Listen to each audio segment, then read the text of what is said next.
எனக்கு அப்புறம் வாங்கி தரேன்னு சொல்றீங்க, எனக்கு வேணும்ப்பா அப்படின்னு சொல்லிட்டு சின்ன விஷயம்தான்.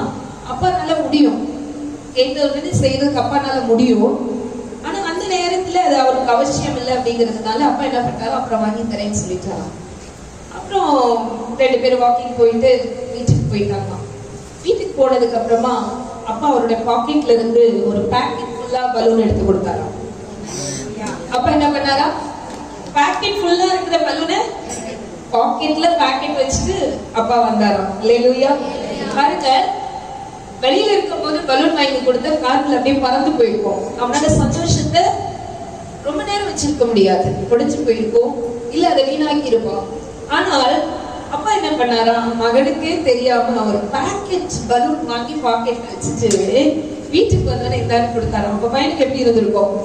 பயங்கர சந்தோஷம். அப்பாவை கட்டி பிடிச்சானா, முத்தம் கொடுத்தானா, அப்பா தோள் மேல ஏறி உட்காந்துட்டானா, அப்பாவை பார்த்துட்டு அவ்வளவு சந்தோஷப்பட்டானா. தேங்க்யூ டாடி, தேங்க்யூப்பா அப்படின்னு சொல்லிட்டு சந்தோஷப்பட்டானா.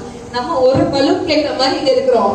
வீட்டுக்கு போனாதான் தெரியும் நமக்கு ஒரு பேக்கெட் ஃபுல்லா பிளஸிங் இருக்குன்னு சொல்லிட்டு. அல்லேலூயா, அல்லேலூயா. நான் ஒண்ணு கேட்டுதான் வந்தேன், ஆனா எனக்கு தேவன் அநேகத்தை ஆயத்தம் பண்ணி வைத்திருக்கிறார். எத்தனை பேர் விசுவாசிக்கிறீங்க? இன்னைக்கும் அதே மாதிரிதான் அநேக ஆசைகளோட விருப்பங்களோடு வந்திருக்கிற நமக்கு தேவன் சகலத்தையும் ஆயத்தம் பண்ணி முடித்து என்றார். அல்லேலூயா. ஆமென். இந்த நாளிலும்